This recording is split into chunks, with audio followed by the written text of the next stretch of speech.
நினைவு பேருரை ஆற்றுவதற்கு என்னை அழைத்தமைக்காக முதலிலே நான் என்னுடைய பணிவான நன்றிகளை தெரிவித்துக் கொள்ள விரும்புகிறேன். இதை ஒரு பாரிய கௌரவமாக நான் ஏற்றுக்கொள்கிறேன். இந்த விழாவுக்கு என்னை அழைத்தது மட்டுமல்ல, தலைமையுரையிலே தலைமை பேராசிரியர் அவர்கள் சொன்ன வார்த்தைகளுக்காகவும் அவருக்கு நான் நன்றி செலுத்த கடமைப்பட்டிருக்கிறேன்.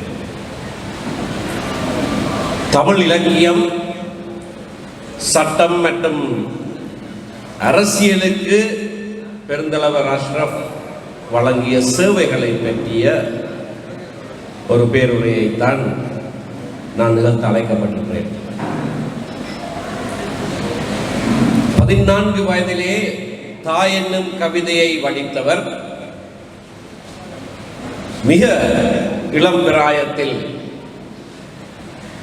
அவர் கவிதை எழுதினார் என்பது மட்டுமல்ல, தாய் என்ற தலைப்பிலே எழுதினார் என்று சொல்லுகிற போதே அவர் யார் என்கின்றது புலனாகிறது. அந்த ஆரம்ப காலத்திலேயே தான் யார் என்பதை வெளிப்படுத்த தொடங்கிய தருணம் அது. அவர் இறுதியிலே நான் எனும் நீ என்கின்ற கவிதை தொகுப்பை வெளியிட்ட போது அதற்கு முன்னுரை எழுதிய கவிஞர் கருணாநிதி அந்த முன்னுரையின் இறுதியிலே இப்படி சொல்லுகிறார்: உள்ளபடியே தமிழால் இவர் தகுதி பெற்றிருக்கிறார், இந்நூல் இவரால் தகுதி பெற்றிருக்கிறது, வளர்க வாழ்க இவர் பாட்டுத்திறம் என வாழ்த்தி மகிழ்கிறேன். கவிஞர் அஷ்ரஃப் என்று கருணாநிதி இந்த முன்னுரையிலே அவரை விழிக்கிறதை நான் பார்க்கிறேன்.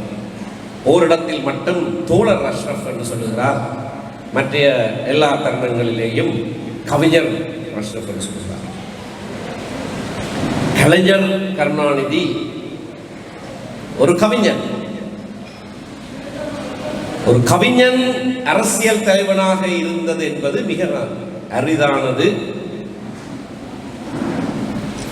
ஒவ்வொரு இடங்களிலே நிக்காராகுவாவிலே இருந்த ஒரு அமைச்சரை பற்றி சொல்லுகிறார்கள். ஆனால் தமிழ் பேசும் உலகிலே கலைஞர் கருணாநிதிக்கு பிறகு அல்லது அவருடைய சமகாலத்திலேயே நிகரில்லாத ஒரு அரசியல் தலைவனாக மிளிர்ந்த கவிஞர் என்கின்ற வர்ணனைக்கு முற்றிலும் பாத்திரமான ஒருவர் என்று சொன்னால் அது பெருந்தலைவர் அஷ்ரஃப் மட்டுமே தான். பலர் கவிதை எழுதுகிறார்கள். இன்றைக்கு முகநூல் தலைமுறையிலே பல கவிஞர்கள் தோன்றி இருக்கிறார்கள். ஆனால் கவிதை என்றால் என்ன, கவிஞன் என்றால் என்ன என்பதற்கு வரையறைகள் உண்டு. அப்படியான வரையறைகளுக்குள்ளே இவர் கவிஞர் என்ற ஏற்புடைமையை கொண்டிருந்த பெருந்தலைவர் அந்த கவிதைகளின் ஊடாக வெளிக்கொண்டு வந்த விடயங்களையும் பார்க்கிற போது அவர் இறுதியாக அரசியல் தலைவனாக வருவார் என்பதும் ஆரம்பத்திலேயே புலனாகிறது. சமூக நீதிக்காக, சமூகத்திலே காணப்படுகிற ஏற்றத்தாழ்வுகளுக்கு எதிராக தன்னுடைய சமய நம்பிக்கையிலே இருக்கிற அந்த பெரும் விடயங்களை வெளிக்கொண்டு வருவதற்காக அவர் கவிதைகளை வடித்தார். அவைகள் எல்லாம் அவரை யார் என்று வெளிப்படுத்தின. நானினும் நீ என்று அவர் சொன்ன அந்த கலைப்பை நான் சற்று யோசித்து பார்த்தேன். ஏன் அப்படி ஒரு தலைப்பு? நான் எனும் நீ. ஒருவன் ஒரு அரசியல் தலைவனாக இருக்கிறானா இல்லையா என்பதிலே ஒரு கேள்வி எழுந்தால் அதற்கு ஒரே ஒரு பதில் தான் உண்டு. அவன் தலைவனா இல்லையா எப்படி கண்டறிவது? அவனை பின்பற்றுகிறவர்கள் இருக்கிறார்களா இல்லையா என்பதை வைத்துத்தான் அவன் தலைவனா இல்லையா. நான் எனும் நீ என்று சொல்லுகிற போது தன்னுடைய மனதில் இருக்கிற சிந்தனைகளை, தான் கண்ட கனவுகளை, தன்னுடைய அபிலாஷைகளை, மக்களுக்கான அபிலாஷைகளை அப்படியே மற்றவர்களிடத்திலே பாரப்படுத்துகிற, அந்த சிந்தனைக்கு அவர்களையும் அழைக்கிற, அவர்களையும் தன்னை போல ஆக்குகிற ஒரு அழைப்பாகத்தான் நான் அந்த கவிதை தலைப்பை பார்க்கிறேன்.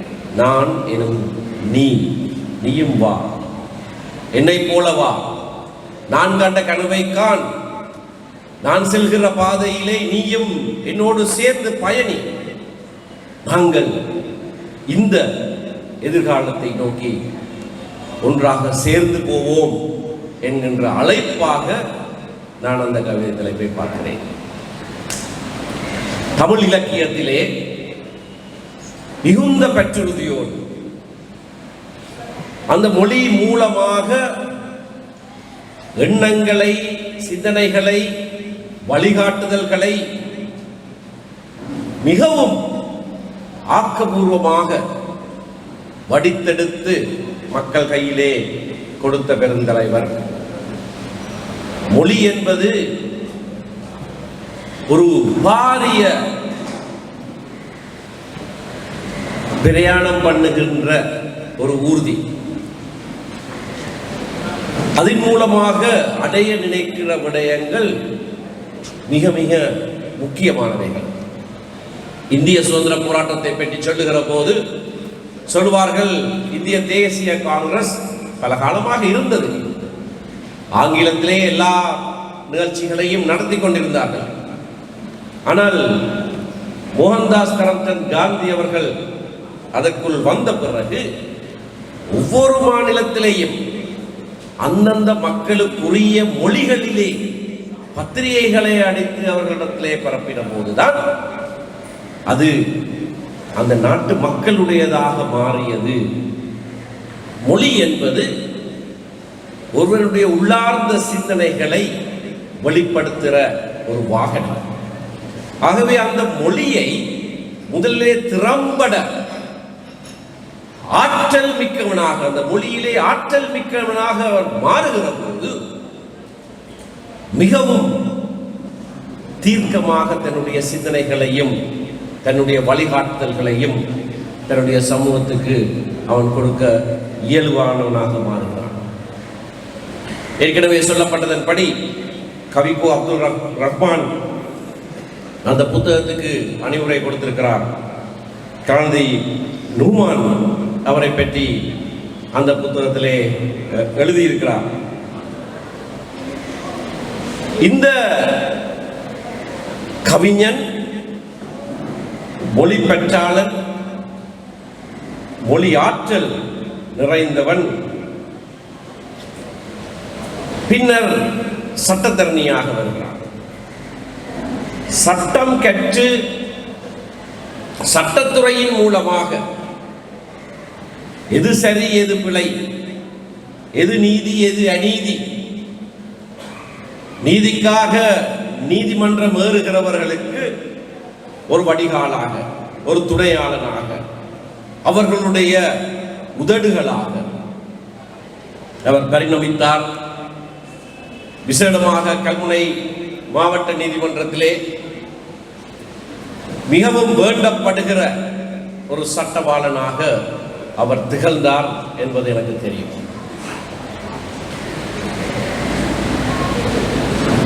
பெருந்தலைவர் அஷ்ரப் அவர்களை நான் சந்தித்ததில்லை. ஒரே ஒரு தடவை அவரை கண்டிருக்கிறேன், நேரடியாக கண்டிருக்கிறேன். உச்ச நீதிமன்றத்திலே 90ஆம் ஆண்டு என்று நினைக்கின்றேன். வடகிழக்கு மாகாண சபை கலைக்கப்படுவதற்கான சட்டமூலம் கொண்டு வரப்பட்ட போது அந்த சட்டமூலத்துக்கு எதிராக நீதிமன்றத்திலே அவர் ஆஜராகி வாதாடிய போது அந்த மன்றிலே நான் இருந்து அவருடைய வாதங்களை செவிமடுத்திருக்கிறேன். அன்றைக்கு இளம் சட்டத்தரணியாக அவர் வாதித்த அந்த திறமை என்னை ஆட்கொண்டது. மிகவும் நுணுக்கமாக, அதே வேளையிலே ஆணித்தரமாக, நீதிபதிகள் ஏற்றுக்கொள்ளுகிற வகையிலே அவர் தன்னுடைய வாதங்களை அன்றைக்கு முன்வைத்தார். அந்த சட்ட மூலத்தை எதிர்த்தார். அதை தவிர நான் அவரை நேரடியாக கண்டதில்லை. இப்பொழுது நான் இங்கே அமர்ந்திருக்கிற போது பிரதம அதிதி என்னிடத்திலே கேட்டார், தந்தை செல்வாவை நான் எப்பொழுதாவது சந்தித்ததுண்டா என்று கேட்டார். நான் அவரையும் சந்தித்தது இல்லை. ஒரே ஒரு தடவை பாராளுமன்றத்திலே அவரை நான் கண்டிருக்கிறேன். நான் சிறு பையனாக இருக்கிற போது 7, 8, 10 வயதுகளிலே எல்லாம் பாராளுமன்றத்திலே போயிருந்து கேலரியிலே இருந்து பேச்சுக்களை கேட்கிறது என்னுடைய ஒரு வழக்கமாக இருந்தது. ஏன் அதை அப்படி செய்தேனோ எனக்கு தெரியாது. அரசியல்வாதியாக வருகிற எண்ணம் சிறிதளவேனும் இருந்ததில்லை. ஆனாலும் அப்பொழுது அதை செய்திருக்கிறேன். அப்பொழுது ஒரு நாள் அவரை பாராளுமன்றத்திலே நேரடியாக கண்ட ஞாபகம். அதே போல பிரதமர் ஆசிரியரையும் ஒரே ஒரு தடவை கண்டிருக்கிறேன், அவ்வளவுதான். அந்த இருவருக்கும் இருக்கிற உறவை பற்றி அல்லது இணைப்பை பற்றி, ஒற்றுமையை பற்றி தலைமை பேராசிரியர் அவர்கள் சொன்னார். தந்தை செல்வாவை பற்றிய நூல் எழுதினவர். தந்தை செல்வாவை தன்னுடைய அரசியல் ஆசானாக ஏற்று அதன் வழி நடந்தவர். இலங்கை தமிழரசு கட்சி, நான் இன்றைக்கு பிரதிநிதித்துவப்படுத்துகிற இலங்கை தமிழரசு கட்சி தன்னுடைய யாப்பிலேயே முஸ்லிம் மக்களுடைய தனியான சுயநிர்ணய உரிமையை அங்கீகரிக்க வேண்டும் என்று சொல்லியிருக்கிறது. வேற எந்த அரசியல் கட்சியுடைய யாப்பிலையும் அது இருக்கிறதாக எனக்கு தெரியாது. முஸ்லிம் கட்சிகளுடைய அரசியல் யாப்பிலையும் அது இருப்பதாக எனக்கு தெரியாது, இல்லை. ஆனால் இலங்கை தமிழரசு கட்சியுடைய கட்சி யாப்பிலே தமிழ் மக்களுக்கென்று, முஸ்லிம் மக்களுக்கென்று விரிதாக அந்த உரிமை இருக்கிறதை ஏற்றிருக்கிறோம். 70ஆம் ஆண்டுகளிலே மிக தீவிரமாக அவர் தமிழர் விடுதலை கூட்டணியோடு பயணித்தார். வட்டுக்கோட்டை மாநாட்டுக்கு சென்றவர். வட்டுக்கோட்டை மாநாட்டிலே தனித்தமிழீழம் பிரகடனம் செய்கிற போது அங்கே பிரசன்னமாயிருந்தது. அதை திறந்த தலைவர் சொன்னதைப் போல அண்ணன் அமிர்தலிங்கம் பெற்றுக் கொடுக்காவிட்டாலும் நம்பி அஷ்ரப் அதனை தமிழீழத்தை பெற்றுத் தருவேன் என்று மேடைகள் முழங்கியவர். ஆனால் 77ஆம் ஆண்டு தேர்தலிலே 4 தொகுதிகளிலே முஸ்லிம் ஐக்கிய முன்னணி தமிழர் விடுதலை கூட்டணியோடு சேர்ந்து ஏற்படுத்தின ஒப்பந்தத்தின் பிரகாரம் போட்டியிட்டு அந்த முடிவுகள் அவருடைய மனதை மாற்றியது. மக்களுடைய தீர்மானம் அவருடைய மனதை மாற்றியது. தனி நாடொன்று கேட்கிற சிந்தனையிலே முஸ்லிம் மக்கள் இல்லை என்பது அவருக்கு முற்று முழுதாக புலனாகியது. அதனை அவர் ஏற்றுக்கொண்டார். அதிலே இருந்துதான் அவருடைய அரசியல் பயணம் வித்தியாசமாக பரிணமிக்க ஆரம்பித்தது.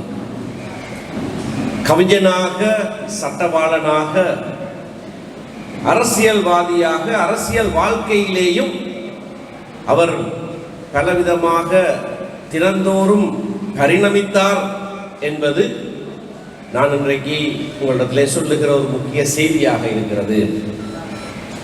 அவருடைய கவிதை ஒன்றிலே இருந்தே அதனை சொல்லலாம். பூக்கள் சருகுகள் ஆகின்ற போது தண்டு புன்னகையுடன் விடை கொடுக்கும். தளிர்காலம் வேண்டுமென்றால் கோடை விடை கொடுத்தாக வேண்டும். பூக்கள் சருகுகள் ஆகின்ற போது தண்டு புன்னகையோடு விடை கொடுக்கும். முகக்கோணி கொண்டல்ல, புன்னகையோடு விடை கொடுக்கும். தளிர்காலம் வேண்டுமென்றால் கோடை விடை கொடுத்தாக வேண்டும். அவருடைய வாழ்க்கை அப்படியானது. இலக்கியவாதியாக, சட்டவாளராக, அரசியல்வாதியாக, அரசியல் வாழ்க்கையிலே தொடர்ச்சியான பரிணாம வளர்ச்சி இருந்தது. அதை செய்வதிலே அவர் பயப்படவில்லை. இன்றைக்கு நான் பிரதிநிதித்துவப்படுத்துகிற மக்கள் கூட்டத்திலே அப்படியான ஒரு பயம் ஒன்று இருக்கிறது. ஆரம்ப கொள்கையை விட்டு நாங்கள் விலகி விட்டோமா, அப்படி செய்தால் அது துரோகமாகி விடுமா என்ற பயங்கள் எல்லாம் பலரிடத்திலே இருக்கிறது. ஆனால் பெருந்தலைவர் அஷ்ரஃபுடைய அரசியல் தலைமைத்துவத்திலே அந்த பயம் இருக்கவில்லை. தனிநாடு கேட்டால் தமிழ் பேசுகிற சமூகமாக மக்கள் அதனை ஆதரிக்கவில்லை என்று தெரிந்த போது அவருடைய அரசியல் பாதை திரும்பியது அப்படி முஸ்லிம் மக்களுக்கான ஒரு தனித்துவத்தை உருவாக்க வேண்டும் அரசியல் வாழ்க்கையிலே இந்த நாட்டிலே என்பதிலே மிகவும் அவதானமாக இருந்தார். அவருக்கு தேசிய மட்டத்திலே ஒரு சிந்தனை இருந்தது. ஆனால் அந்த தேசிய மட்டத்திலே, இந்த நாட்டின் தேசிய வாழ்க்கையிலே நாங்கள் சமபிரஜைகளாக ஒரு இடத்தை வகிக்க வேண்டும் என்றால் முதலிலே எங்களுடைய தனித்துவம் பேணப்பட வேண்டும், அந்த அடையாளம் இருக்க வேண்டும் என்பதிலே அவர் மிக கவனமாக இருந்தார். அடையாளத்தை தவிர்த்து நாங்கள் தேசிய வாழ்க்கையிலே இரண்டரை கலக்க வேண்டும் என்கின்ற சிந்தனை இருந்திருக்கவில்லை. ஆகவே தமிழ் பேசுகிற மக்களாக ஒன்றாக பயணித்தவர். தமிழ் மக்கள் தனிநாடு என்கின்ற வீதியிலே செல்ல முனைந்த போது முஸ்லிம் மக்கள் அதனை ஏற்றுக்கொள்ளவில்லை என்று அறிந்த போது தமிழ் பேசுகிற முஸ்லிம் மக்களுக்காக ஒரு தனித்துவத்தை அவர் உருவாக்கினார். அரசியல் தனித்துவத்தை அவர் உருவாக்கினார். அதிலேயும் கூட நாங்கள் இன்றைக்கு கற்றுக்கொள்ள வேண்டிய முக்கியமான பாடத்தை பல தசாப்தங்களுக்கு முன்னதாக பெருந்தலைவர் அஷ்ரஃப் எங்களுக்கு காட்டி சென்றிருக்கிறார். அடையாளத்தை பேணுவது என்பது அபிவிருத்தியை புறக்கணிக்கிறது அல்ல என்பதை என்றோ எங்களுக்கு சொல்லி சென்றிருக்கிறார். இன்று நாங்கள் அதனை படிக்க ஆரம்பிக்கிறோம். அபிவிருத்தி என்பது அடையாளத்துக்கு விரோதமான ஒன்று அல்ல என்பதை திட்ட தெளிவாக தன்னுடைய அரசியல் தலைமைத்துவத்தின் மூலமாக எடுத்து காட்டினவர். நாங்கள் அதிலே பின்னிக்கின்றோம். ஆனால் அதன் மூலமாக தான் பிரதித்துவப்படுத்துகிற தன்னுடைய மக்களுக்கு ஒரு இருப்பை ஏற்படுத்தியவர். அவர்களுக்கான அடையாளத்தை ஏற்படுத்துவதிலேயே அந்த அபிவிருத்தியும் கூட ஒரு பெரும்பங்கை ஆற்றியது. அவர்களால் எழுந்து நிற்கக்கூடிய ஒரு சூழ்நிலைக்கு, தங்களை பேணக்கூடிய ஒரு சூழ்நிலைக்கு, தங்கள் சொந்த காலிலே நிற்கக்கூடிய ஒரு நிலைக்கு அவர்களை கொண்டு வருவதற்கு அந்த அபிவிருத்தியின் மூலமாக அவர் செய்ய துணிந்தார். அதை வெகுவாக செய்தார். இறுதி காலங்களிலே அவர் தேசிய ஐக்கிய கூட்டமைப்பு ஒன்றை பதிவு செய்தார், அதை உருவாக்கினார். எப்படியாக இந்த பரிணாம வளர்ச்சியிலே அடையாளத்தை ஏற்படுத்தியாகிவிட்டது.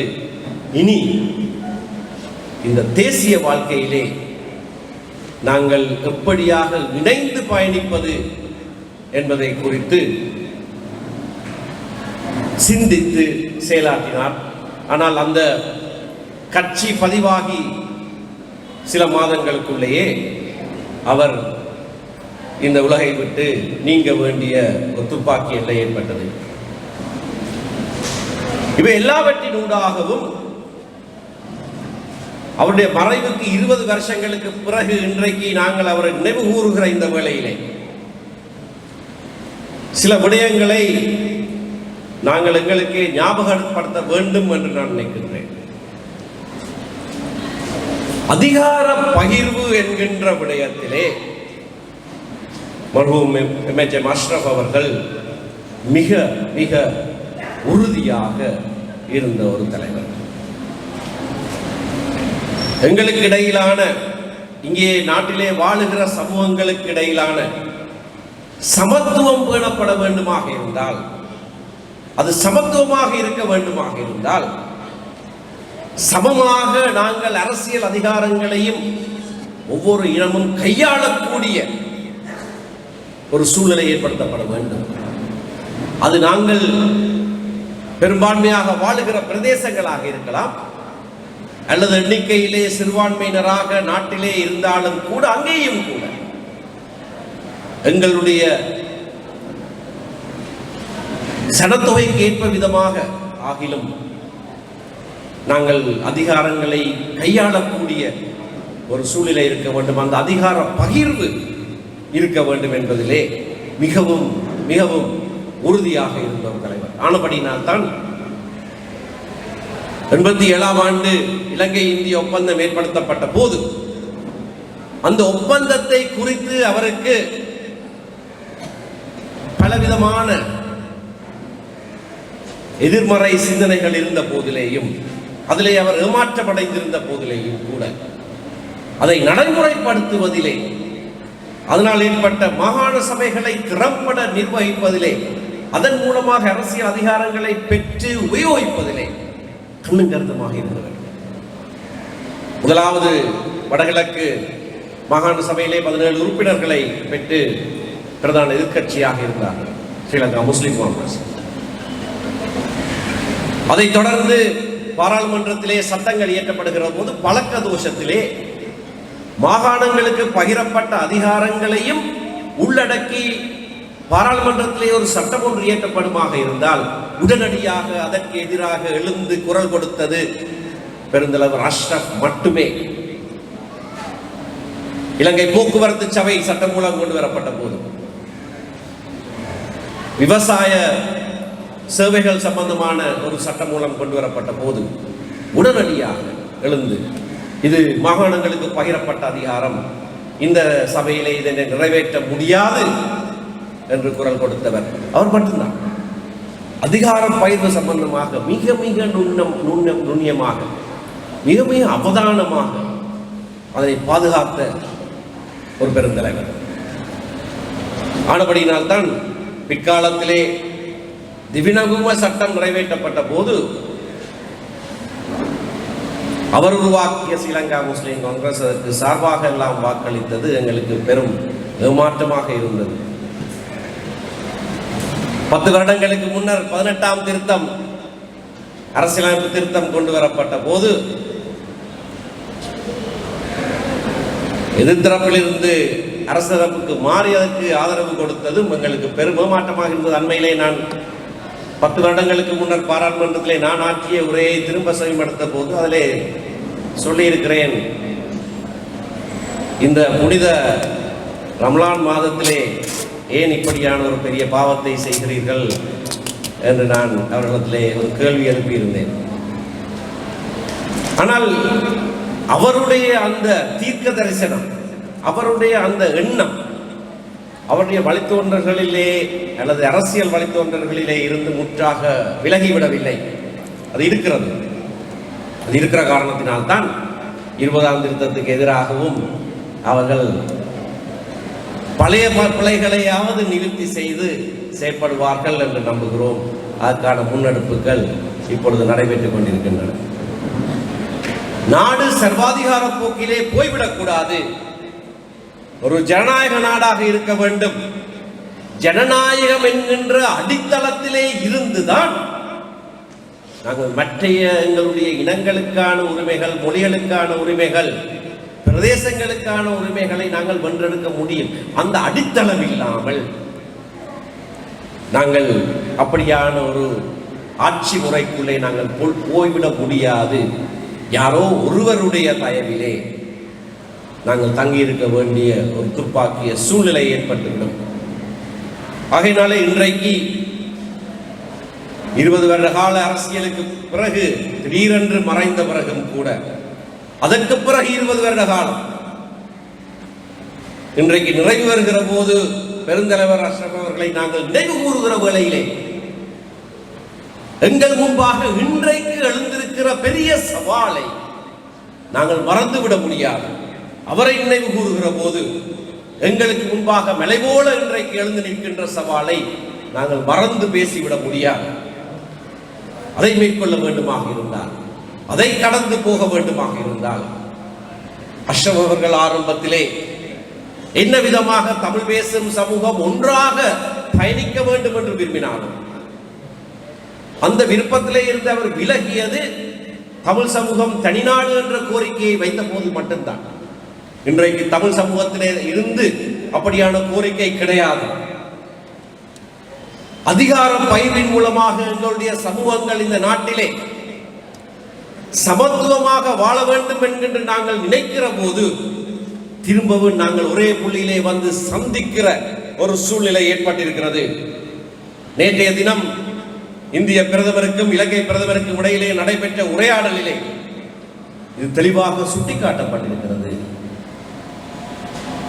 சமத்துவமும் நீதியும் என்ற சொற்றொடர் பாவிக்கப்பட்டிருக்கிறது. இந்திய அரசாங்கத்தோடு இலங்கை அரசாங்கம் செய்கின்ற கூட்டறிக்கைகளிலே இதுகால வரைக்கும்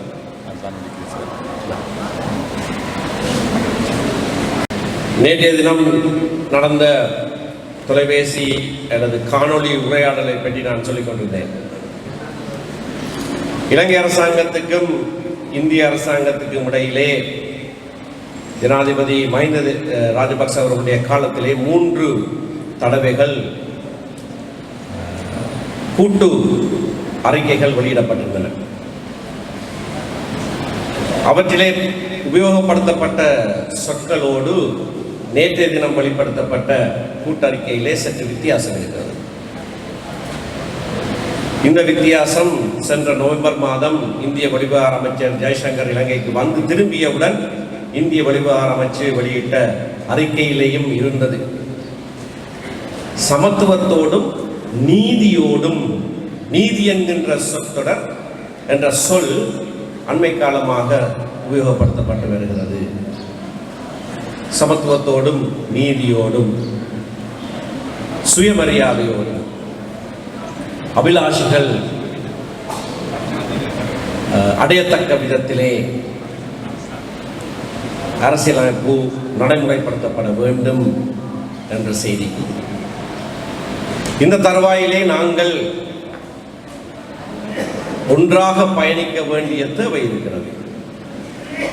நாங்கள் ஒரு நாடாக சிந்திக்க வேண்டும். நான் தமிழ் பேசுகிற சமூகங்கள் ஒன்றாக நகர வேண்டும், ஒன்றாக இயங்க வேண்டும், சிந்திக்க வேண்டும் என்று சொல்லுகிற போது அது நாட்டுக்கு விரோதமான அல்லது நாட்டிலிருந்து வேறுபட்ட ஒரு பயணம் அல்ல.